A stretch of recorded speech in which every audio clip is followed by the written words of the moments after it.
Hey, just a heads up that the following content may be disturbing or triggering for some listeners and is not appropriate for children. Please take care of yourself and others who may be listening with you. Welcome to the Bonus Babies podcast, a show that has no easy answers, only hard questions.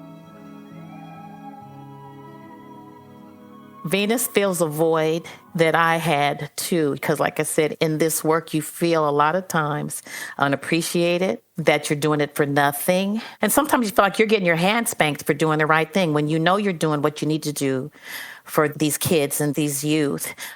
But I think she saw what I really was trying to do.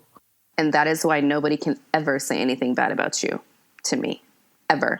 It really does sound like you two really saved each other. Can you tell me what you call the kids who you've cared for over the years? We feel that the children that we receive coming into our home are bonuses. So we call them bonus babies. I love that. This is your host, Jayne Amelia Larson, and I'm a CASA volunteer, a court-appointed special advocate for youth in foster care. Yeah, I know it's a mouthful. In the same way a CASA works, I explore all things in the foster care maze by talking to kids, parents, caregivers, attorneys, social workers, therapists, anybody and everybody who will speak to me to keep the conversation open and the information flowing about all things CASA.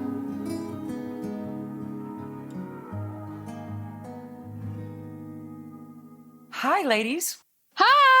Hi, Venus. How are you, girl? You look wonderful. Mama Lori, hi. I miss you so much. I miss you more. And hi, Jayne, to you too. Hello. Thank you for joining me. Hi, Jayne. Thanks for doing this again, ladies. So I have an idea because just looking at your faces and how jubilant you look, I'm just going to let you guys talk. I don't even need to be in this conversation. You know each other. Start somewhere. Like, how did you meet? And then you can just go. You know what, Jayne? In all fairness, I think we were on the phone for about an hour and a half yesterday. So you've been prepping on the side. Okay. Actually, we were just talking. There was just so much to talk about and just everything, you know, and I just want to know everything about what she's doing and everyone in her life. I feel like I know everybody that's in her family already. And, you know, she's my baby. She's my daughter. When I call her Mama Lori, it's for a reason. I call her often and ask her for advice on how to be a mom and how to, you know, deal with certain things in life in general. I told you at one time before that she was so much more than a social worker. She's a confidant. She's the person I can call on, like you should be able to with a mom. You know, I told her actually after the conversation that you and I had before that one of the things that I realized and I've always believed in is that, you know, God sends you angels. And I was like, you know, Mama Lori, the cool thing is, or I should say the blessing in that is that God let me keep you. You know, people come into your lives for reasons, seasons, and lifetimes, to use the cliche. And I was like, I got her for a lifetime and I'm blessed. I'm blessed. So yes, even though we spoke yesterday, I was so excited to actually see her face because I haven't seen her face in a minute. It's been a while. But every time I see you, Venus, it's like seeing you again for the first time, but I know you. It's hard to explain, but it's just so much excitement when I see you. You know, when I first realized that we were working for the same organization and then for some of the same groups within that organization and stuff like that, you know, I was like, wow, she's come full circle, girl. It's like, it's amazing. And I'm so proud of you. But you're my baby. And I've always said that. I mean that forever. Right. So it's Venus Baby and Mama Lori. That's That's really great. Yes. Okay, all right, so tell me how you met. Okay, you want to go first? You go. You may actually have a little bit of a better recollection because the truth of the matter is I was stuck in trauma at the time. But Mama Lori was my social worker. After having many social workers, I was blessed with her. And for the first time, I had a social worker who listened. And I guess that kind of started the relationship. Yeah, she was assigned to me, so to speak, by not only the county, but I think by a higher power. Oh, isn't that? Oh, that's so sweet. Yeah. Venus was assigned to me, and when I met her, it was with she and her sister and her mom. I don't know, Venus even seemed very protective then of her sister, even though her mom was there. She was very much a strong presence, in the home. But Venus, I don't know, for some reason, just seemed a little bit, not stronger, but more mature. But instantly we clicked. She was kind of quiet at first. But Right, and she how old was she? How old was Venus? Weren't you about 15? Probably. I think you were Yeah. 15. Right, and you were back with your mom at that time? Yeah, she was back with her mom. I think that was before I was removed, right? Mm-hmm. Yes. Yeah. Yes. Mm-hmm. And your sister was 11 or 12? Was she If 12? if I was 15, she was 10. Okay. Yeah. Yeah, we're about 5.5 years apart. Okay. I'm going to be really honest. And as we're sitting here talking about it, there's no forgetting Mama Lori, but there's so many patches in my life that I don't remember all the details of. And I think the truth of it, and this is the first time I've ever thought about that, is that maybe that day, even though I was respectful of her because of just her disposition, to make me feel comfortable, and she listens and she's attentive and she pays attention to what you're saying. But I don't fully remember that day. Because I'd already dealt with so many social workers who didn't pay attention. So that day was probably one where it was like, whatever. Yeah. Actually, I remember that. I remember it was a very nonchalant kind of demeanor. You were respectful though, but it was you could tell it was like, yeah, okay, well, who is she? And is she really going to do what she says she's going to do? I could tell that, but you were never mean. But I could just tell you were a little guarded. And your mom was trying to talk a lot too. So I was trying to listen to you, but I would ask you questions and she would try to answer for you. So that might have been some of the reason why you weren't really, connecting as much, That makes sense then. I do remember having different social workers coming around when I was with my mother, and her always answering for me or always making me look like I was the one that did everything wrong. So those eyes were probably my 15-year-old self saying she's lying, and I hope somebody really understands, or the plethora of things that could go along with it. But I don't remember that day clearly, but I remember things like us walking even through the corridors at Antelope Valley College when I seen you. Okay. And you mentored me even then. I remember a lot of our conversations, and more than anything, though, it's not the details of them. It's the way that Lori made me feel. Ooh, Lord Jesus, I'm going to cry. Hold on. I know. I brought my tissue. I know, because, oh, God, you're so special. God, she's always been very special. Yes. Go ahead. Go ahead. Mama Lori gets the name Mama for a reason. And I think it's still so very touching to me because of the fact that a woman gives birth to you and can't love you as much as a complete stranger. Oh, I loved you. I loved you from the beginning, but you were loving. You were easy to love. You know what I'm saying? I've had a lot of young people come into my life. I can honestly say the majority of them were just really sweet, beautiful young people, but you were just different. And you listened. You say, I listened to you. You listened. That's not always an easy thing for foster children to do, or children in the system to do, because you've heard it from so many different people. You've heard a lot of promises. A lot of times the social worker would probably believe your parent. Parents are going to be on their best behavior when they're talking to the social worker, and sometimes they're going to paint their child, even though they love their child, they're going to paint their child in a completely different opposite light simply because they don't want to look bad. And I could feel that. Because you really couldn't get much in. You really couldn't say a lot. And even when I wanted to take you for outings and things like that, I even wanted to take your sister too, because I felt like she really didn't have a voice at all. Okay. But she wasn't assigned to me. So I worked with you, but I never really viewed it as work. It wasn't a difficult thing to do at all, because you were very easy. You say you weren't, but yes, you were. I just had to break through the barrier, I had to, but I had to earn that. I knew I had to earn that with you because you weren't going to just give it to me. You wanted to know where I was coming from to see if I was deserving of you opening up to me. And I just gave you that time to do that. I think I was craving that too. I craved it, and you came in and you helped to fill me. And, I don't think we ever talked about this either, but in one of the last foster homes I was in, it was finally a good foster home, and I didn't want to leave.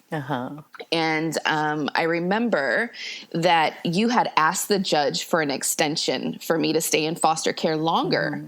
I really thought that was going to happen. And unfortunately, when I went to court, I had a referee that day. And because I finally started doing what I should have been doing, and that's going to school and doing things the way that, I should have been doing it.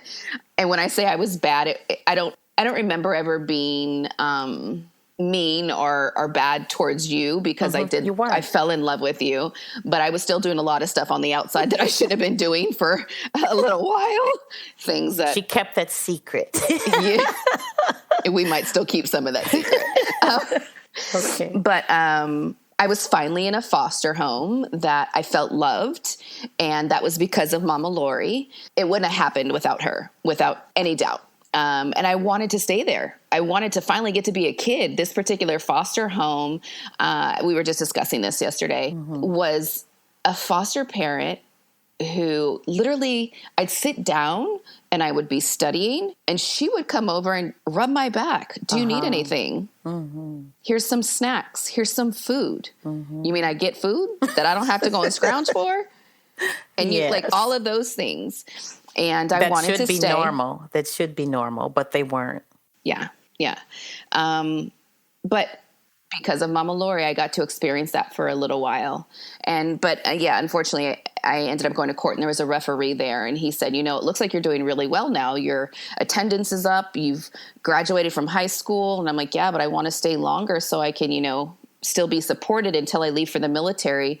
And he was like, no, you're good. And he ended up emancipating me a little early. Right. So what does that mean, a referee? What is that? Does that exist now still? I wonder? I think it still does. It's like the substitute, right? The stand-in judge. He was not the one that you had before. Right. And I don't think that they're actual certified judges. I think they're in between. I just know that they were called referees, but I'm not really familiar with it now. It's not anything that I have to work with in my job today. Right. So what happened then after you were not able to remain in the home? Well, I still remained in the home for a little while. They just stopped all foster care payments. They emancipated me. And my foster mom was actually a biological maternal cousin, who we've always been really, really close. Unfortunately, she was who she was, loving, nurturing, there, stable, but was not educated. And therefore, she didn't really have very good employment. She was working at Burger King. And I honestly was the only one who was driving because she didn't know how to drive at the time. I taught her how to drive. And we were living in a 3-bedroom apartment, which is a whole nother story in itself. I don't even think I told you that story, Mama Lori, of how we got the 3-bedroom apartment. No. As an adult now, I look back at it and like, that was completely wrong. But I was working at a recreation center, and my supervisor was a grown married man. He wasn't the most appropriate, but somehow, and why, I don't know, in the midst of the conversations and the stories that we had, he actually rented the apartment for us. Oh, okay. Because Tina's credit was very, very bad, and I was still under the age of 18. Okay. Once I hit 18, he was like, I got to get you off my credit before my wife finds out. So we ended up, because we were already living there, we ended up putting everything under my name, and it actually helped to establish my rental credit. Okay. And then once I was emancipated and we had to leave because we no longer had the money because they cut off the foster care payments, and the foster care payments was basically paying for the rent for a 3-bedroom apartment. Then when the foster care payments stopped, we could barely afford a 1-bedroom. Wow. So it was my cousin and her child and myself, and then we went into a 1-bedroom apartment. There was, unfortunately, a bit of a disagreement at one point, and, I was still kind of being a butthead and wanted to do what I wanted to do, and I felt that because I was the one who was driving, and now I was helping to pay the bills, that I could kind of do whatever I wanted. And I disrespected her at one point. Okay. And she basically was like, you disrespect me. You have a choice. You can be here and respect me, or you can leave. Okay. And for a little while, I was like, well, then fine, I'll do it and I'll leave. And, being a teenager and thought I knew everything and still a little angry. And so I left and was couch surfing for a little while and slept in my car and slept at people's houses who I shouldn't have been sleeping at their houses. And realized very quickly, I even slept in the Walmart dressing room one night because it was too cold to sleep in my car. Palmdale's very cold. Yes. And it humbled me even more and very quickly. And so I apologized and I went back and I enlisted in the military and was gone a couple weeks later, January of 2006. Or excuse me, 1996. 1996? Yes. I know, so much time, right? Yes. Yeah, so when did you guys then you lost touch Yes. for a while? Was it around then when you went into the Yes. military? Mm-hmm. And then you found each other again. Tell me about that. I think it was that we found each other at Antelope Valley College. Antelope Valley College, we ran into each other. We kept bumping into each other in public places like Barnes and Noble and places like that. And it was like no time had passed. We hugged, we cried, we would always cry. And then there would just be so much to catch up on that she had done. She was always making these huge milestones in her life. There was just so much. And she would tell me so many things. And then I would hear it from somebody else after the fact. And I'd be like, oh my God, she really was, But it never surprised me because anything that Venus attempted to do, she was successful at it, and I was never surprised. I was just surprised that I didn't know about it. But every time we would bump into each other in public places and public arenas. And then this one particular time when I think we both decided together that we're never going to lose touch with each other again was in probation. And we were at this function, this event called Success is Our Future. I had to work that event with my unit. I had to work that event with the placement unit that I was working with. And I see this person come running towards me and she's saying, hi, Mama. And I was looking because, my eyes have, my eyes are bad, okay? I couldn't see. I didn't have any glasses on.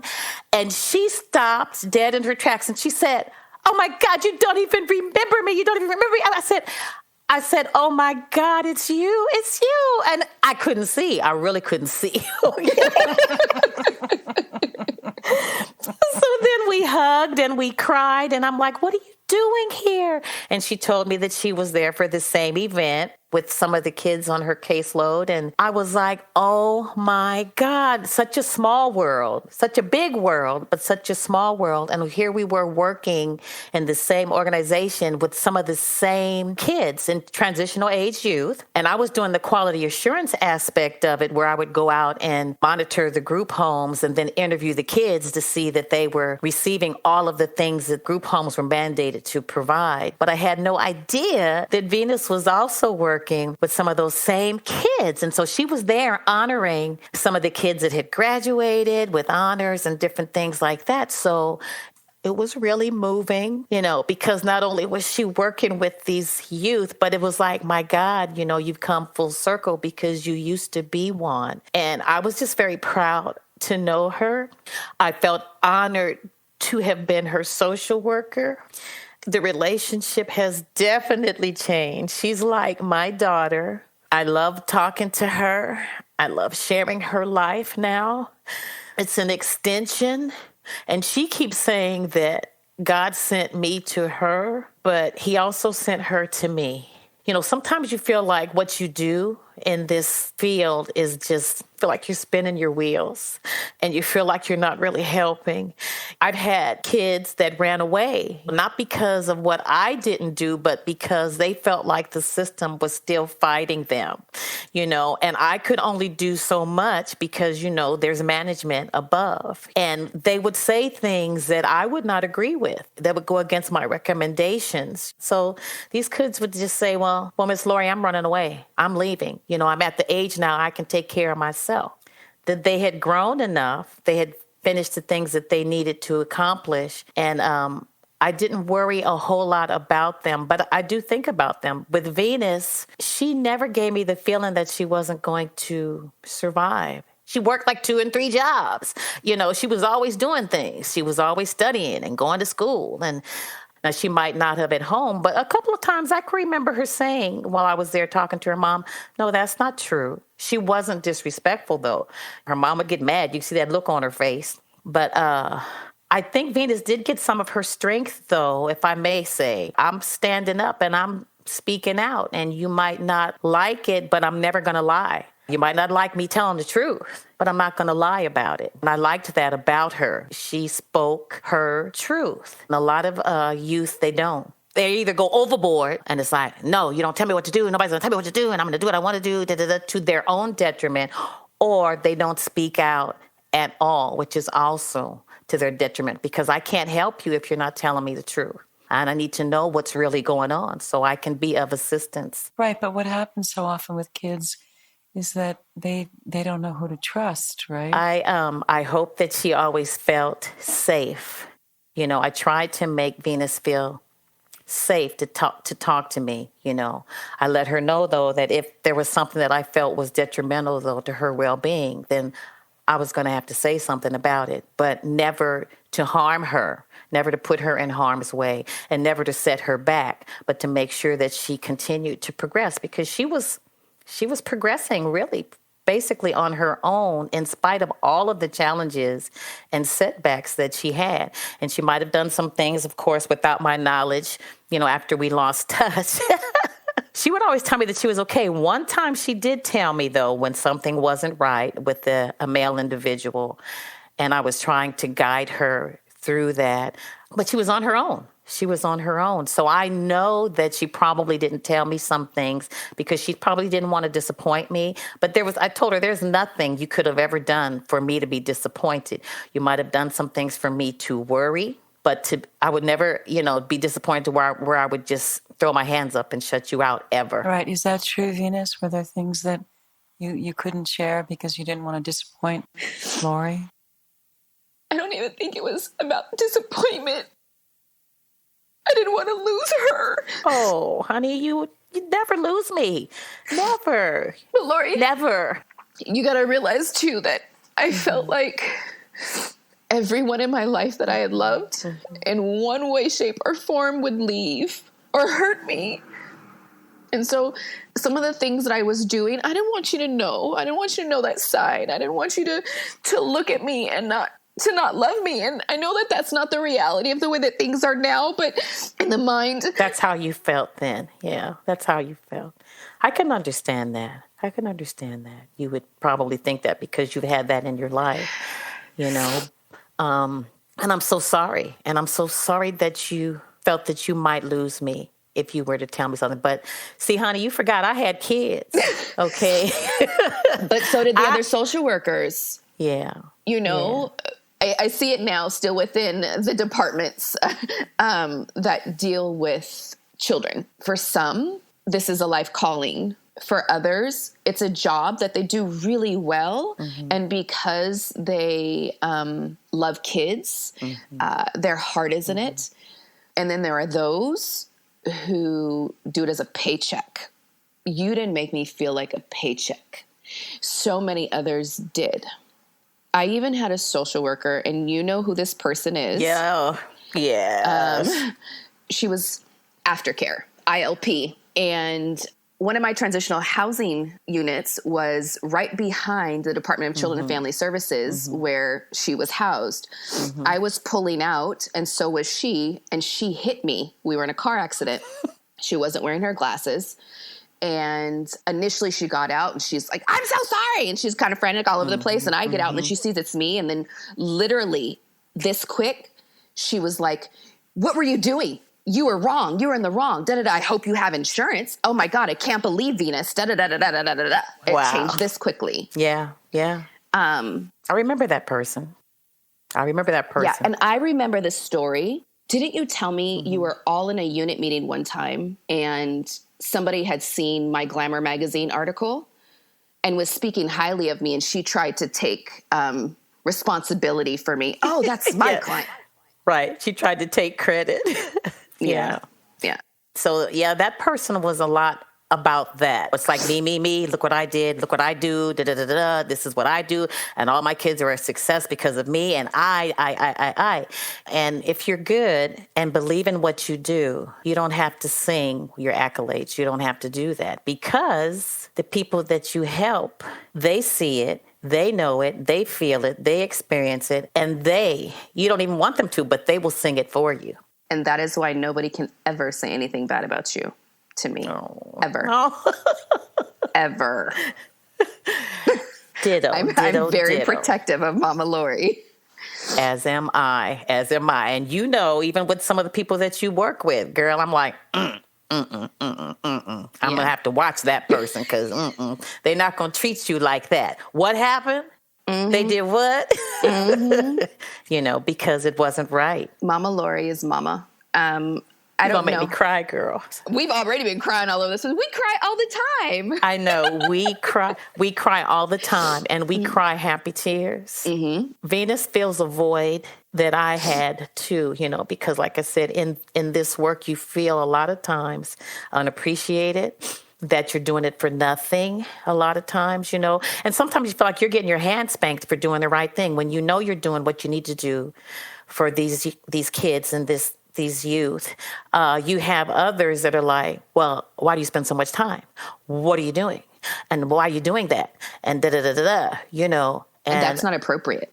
Right, and I'd be like, well, in policy and procedure and the mission statement and this and that, it says it's all fine. So what's the problem? What's the issue? If I'm being inappropriate or crossing boundaries, then that's one thing. But if I'm not, and they're benefiting from it, then what's the issue? A lot of times that would happen, and even with that person that ran into you and had the accident, that person, I experienced some of the same issues and trauma, because I think they thought that I was doing too much in Tay. And for God's sake, do not step on their toes. If anyone said anything good about the work that you did, oh my God, then you're stepping on their toes.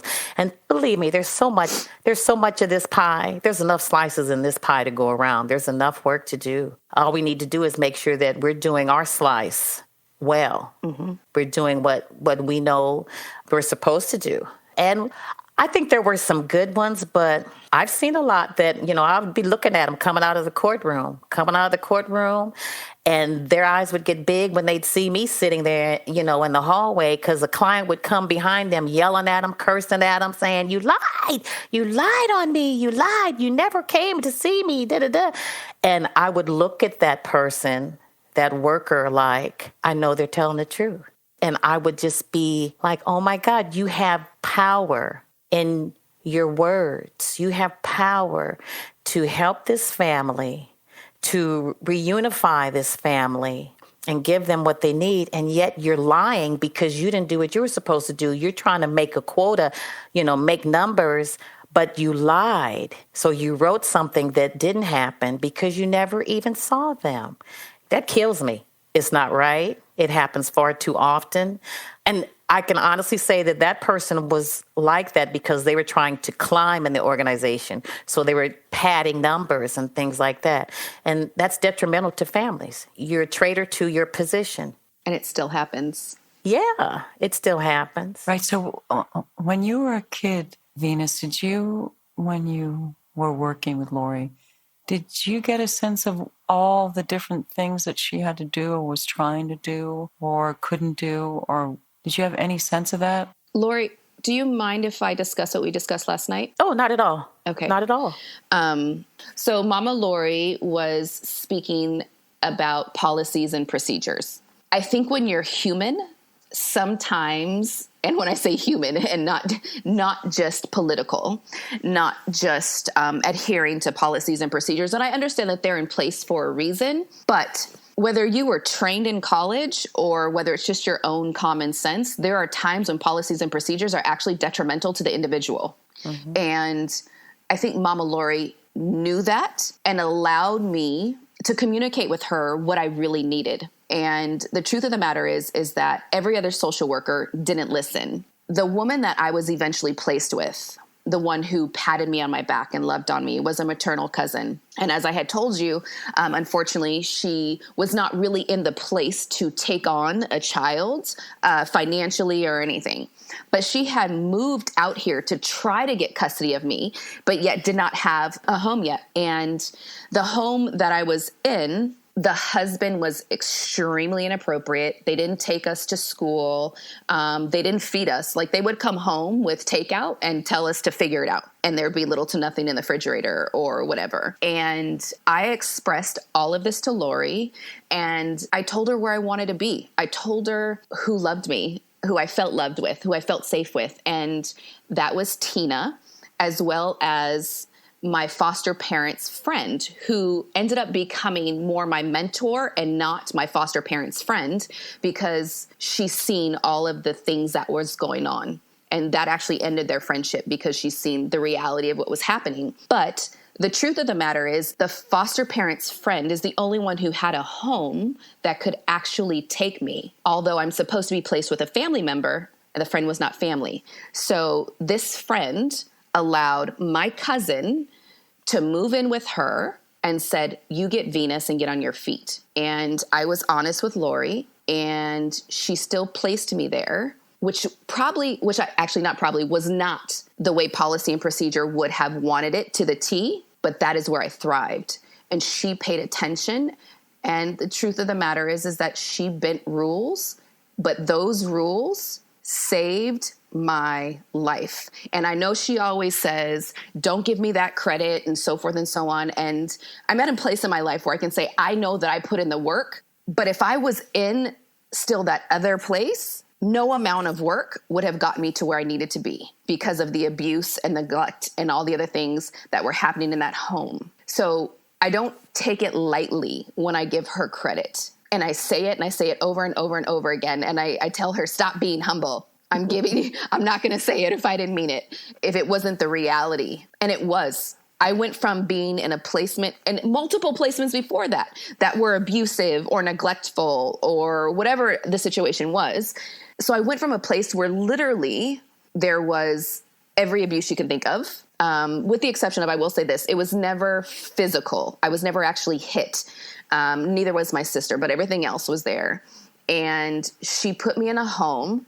We didn't have everything, but I had everything because I was finally safe. Mm-hmm. She gets me, and I don't understand how she gets me as much as she does. But she does, which is another reason why I'm like, no, God sent her to me, because maybe I'm still a little crazy. I still got some issues. Stop it. Which we laugh about, or, but even that type of bantering back and forth, you, I don't know. I never had that. So to have that in her, is a blessing. I remember years when things like Thanksgiving, Christmas, I hated them. To be honest, I still don't like them just because of my past, but where I was like, I don't have any family to go to, before I was married, and I didn't have a and then when I found Mama Lori again, I know that I will never spend a Thanksgiving alone if I don't want to, that me and my son would be welcomed in her home. Absolutely. And I wouldn't feel like an outsider. Never. How does that make you feel, Lori? I have a lump in my throat right now because I'm listening to her. I feel so special to know that she thinks I'm special. Honey, you are more than welcome any day. Open invitation. You don't even have to call. I've told her you don't even have to call me. I'm going to put you to work like everybody else. Get in there and fix your own plate. But see, that's what's crazy. That's what I want. Eat as much as you want. That's what I want. Growing up even sometimes, and when you're in foster homes and, all that stuff, you're people start to serve themselves at Thanksgiving, right? And you're standing in the back waiting for your plate because it's not your turn yet, so to speak. Or like, why are you at the front of the line? Or, oh, and who are you? Right. Oh, you're the new foster kid. Yeah, that's awful. It was never just, baby, come on. Even in the homes of my biological family, when I was in foster care with them, I know And I have no qualms that I really could show up at Mama Lori's house and be like, I'm hungry. Happy Thanksgiving to us. And she'd be like, come on, baby, get yourself a plate, blah, blah, blah. The way that it should be. And take some food home. There's plenty of food. Take it home, too. That's right. Just... all of those things. The way that it should be, I guess. I know that there's no such thing as normal nowadays, but the things that you dream about when you're in foster care, the things that you wish you had, when you do go to a friend's house and their family laughs and reminisces and all of those other things, Right. Mine weren't like that. There was actually one Christmas. It was 3 days before Christmas, and my mother and my father were not together and had been fighting back and forth. As a matter of fact, I think it was maybe 2 days prior to that, my father came over and got into a fight with my mom and literally was stomping her in her face outside, and I broke them up. And then the 3 days before, he comes back. And I was actually in my aunt's room, and I was cleaning my gun. My uncle had given me a gun because my father, it was causing a lot of havoc. And my uncle actually even put it on to me. My uncle and my mother's new boyfriend said that they were going to take care of my father. And because my uncle was head of the BGF, which is the Black Guerrilla Family. And this was also when my mother was having me help her to run drugs in and out of the prisons. And I was like, I don't want him dead, but I just want him to leave us alone. So anyway, he comes to the house. I'm the one who opens the door. My mom was scared, and he was like, let me in. And I was like, no. I was that teenager, and he was the old school father that was like, I'm the one who made you, and I will take you out. And he tried. He pushed his way into the house, and he wasn't the first time, but he started to beat me like I was a grown man. And I remember my mom saying, I'm not going to say his name, but call so-and-so, call so-and-so. And I was literally on the floor, my father standing over me, and the door swung open, and my dad stands up, and there's a man in the door with a gun pointed at my father. And he opens his jacket, like he puts his hand like towards his jacket, and he turns towards the guy, and he goes, what, you gonna fucking shoot me in my own house?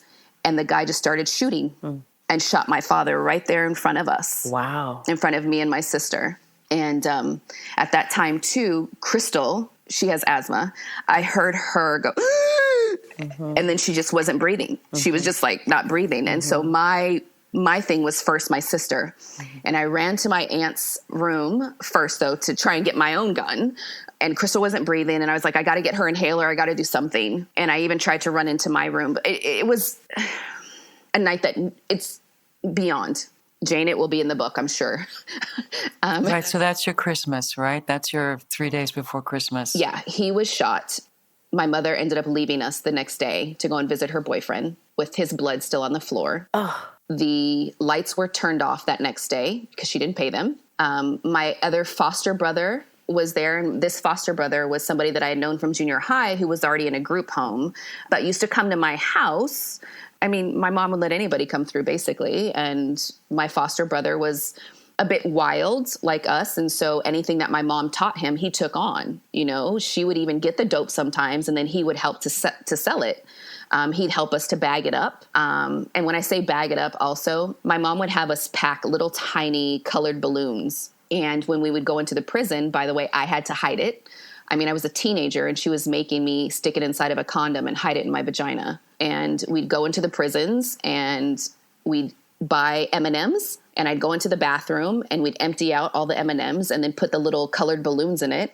And then when I'd come back out, her boyfriend would eat them like they're M&Ms. And then a few days later, dig them out of his feces, sell it, and then send us money and keep some of it for himself. Wow. But yes, then my mother left. And when I think about it, it almost even takes me even to another place. But those were the types of holidays that we had. So holidays for me are still very hard. And I remember that I would have to force myself to get a Christmas tree for my son. And honestly, now I'm grateful that he doesn't really care for one. He's just like, Mom, doesn't matter. And I'm so grateful, but I still feel guilty. And I almost feel like I should, like I need to give him all of the Christmases that I never had. So with all of that being said, it's just nice to know that even though I don't have a biological family, I have Mama Lori and I have my husband. So on both sides now, I have family. Whether I utilize it all the time, I don't always, because, those are still some of my own issues, but I know that I'm growing every day. With every conversation that I have with Mama Lori, it helps me not only to be able to say it, and even though I feel it, but to know it even deeper. Like, I honestly now feel I could be stuck in Spain and call her and be like, I don't know what to do. And she'd find a way. Well, we're going to get you home, girl. See? We're going to get you here. We're going to get you back here. You and I are never losing touch again. Never. No. And, I'm not that 30-something pepper stepper. I'm considerably older, but life isn't over for us. Mm-mm. You have a wonderful family now, your husband. I tell her, I said, yeah, you're lucky to have him, but he is also very lucky to have you. And I mean that. He is very lucky, very blessed to have you in his life, because I honestly believe from the conversations that we have had that you are his real first bout and understanding of what love really is. Venus is amazing. She sings my praises, but I think that she fulfills something in me as well. I laugh really hard. She's talking about stuff that's serious sometimes, and I'm just rolling laughing because she's very colorful and she's so sincere. But I'm just laughing at her because it's not as bad as she thinks it is at that time. So I get her to laugh, and then we say, okay, so what are we going to do? What are we going to do about this? Okay, let's figure this out. She'll say, okay, I'll try it that way. She's very wise. She says that she didn't think she'd be a good mother. She's a ding-dong-dang good mother. She was mothering her little sister. She was mothering her mother. She's a natural-born mother, but she just jumped into action and she did what needed to be done. Now, I think as a mother, she's doing it because she wants to. The love is actually coming out. It's not a have-to thing. It's a I want to, and I enjoy being a mother. And she has a lot to give. I want her to still open up. I'm trying. Still open up, because she's accepting of love, but sometimes I feel like she's still a little guarded because of the things that she's been through. I am. When I hug her, I can't hold her enough. I feel like I'm going to break her. Hearing Lori even speak about me just solidifies everything even more for me because she knows me. But what I will say, Lori knows me so well. I remember that I'm still a runner, and when things go wrong before people hurt me, I run. I want to go. And the truth of the matter, I think I've told you before how my husband was sent to me as a blessing, but it's still that fine line. And I remember one time I was so mad. And I called her and I was like, I can't do this. But she listened, and she basically even referenced, no, this is what you're doing and you're trying to run, and that's not who you are anymore. And, she will give it to me straight. Sometimes it's actually 99% of the time, it's still very, very sweet, but matter of fact. And then when I need to be told about myself, she'll tell me about myself too. And those are things that solidify the love. Because I'm a true believer that those who love you will take the time to tell you the truth rather than just what's easy for them or to give you what it is that you want to hear. And she doesn't do that. And I appreciate that. It's really inspiring listening to both of you because I'm sure this is true for people hearing this now during COVID and for you both maybe. But it's rough it's rough now. We all have severe COVID fatigue, and sometimes we're not as nice to the people that we care about that we wish that we were. Mm-hmm. And it's just really, I know that's true for me. And to watch you two and to listen to the two of you love on each other like the way you're doing is just really, it's really nice. I can't get enough of her. We don't get to see each other as much as we would like to but when we do, it's like no time has passed. I remember coming to her house one time, and it was just the cutest house. And you just saw her personality all in it, her creativity, her feminine side. But, you know, she has this dynamic go-getter side.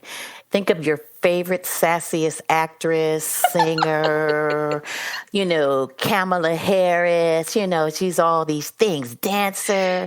And I'm so impressed, but I didn't want to tell her all the time because not that she would never get a big head. That's not her because she's so modest. She's so humble about herself, you know, but I'm like, I want some of that. You know? Wasn't that the night I introduced you to pole? I took you to a pole show, didn't I? Yes. Yes, I did. Yes, you did. Yes, you did. And I was like, wow. I was amazed. I was, you know, I came out feeling like a whole different person, which had nothing to do with me. But just watching all of this female energy and I got this kind of attitude. I was like, dang. And everybody loved her. She just knew everybody, and everybody just came up to her and they were just loving on her. And because she was loving, they became loving. And I was like, dang, you know, this was unique. It was different. And I could see that people really loved her. All of that self-confidence that she exhibited as a teenager was like, dang, to the 10th power as a woman, you know. I'm just really proud of her. And I'm very fortunate to have been her social worker. She is a success story to infinity and beyond. It really does sound like you two. In some ways, you really saved each other. Absolutely. I know she saved me too. She saved me, you know, because the job was not always kind. What I was trying to do didn't always pan out. But I think she saw what I really was trying to do, what I wanted to do, what I felt was a part of me to do, even as a young person, you know, from some of my own experiences as well. I'm a survivor. And because I have survived, I want to help everybody survive. Come on, let's do this. We can do this kind of a thing. Yeah, I think she saved me too. And on days when I'm feeling like there is no rainbow, I'll hear from her. And she's my rainbow. And she makes me cry every single time before I get off the phone. But she reminds me a lot of times of who I am as well. I don't give myself credit. She does. You deserve it. I appreciate you for that. I am clapping for both of you. I love you. I love you more, and you know that. If you see something, say something. If you suspect that a child's health or safety is jeopardized in any way by parents or anyone else, contact the Child Protective Services Agency in your county. 24-hour hotlines are staffed by trained social workers who will help you through the process, and you can do so anonymously. In California, you can call the Child Protection Hotline at 800-540-4000. And right now in COVID, reports of abuse and neglect are down by 50%. And that's not because it's not happening. It's because kids are not in school, and their teachers and other adults, mandated reporters, aren't seeing them. So if you see something, say something. You might be saving a child's life. And if you're an older kid in trouble, check out pennylane.org. They offer a safe place for homeless and LGBTQ youth who need some help. And if you're a kid in care who wants a casa, you can ask for one. In Los Angeles, go to casala.org, and anywhere else in the nation, go to nationalcasagal.org, and you can get one. I want to thank the supremely talented Christina Apostolopoulos for her beautiful music, Eferisto. To hear more of her music, go to Spotify and Instagram at Christina Aposto. That's ChristinAAPOSTO. I know you want to. Her stuff is really great. And thanks to my audio producer extraordinaire, Marcos Campito. I'm glad I found you. Thanks for listening, and if you like what you hear, please rate us and hit subscribe.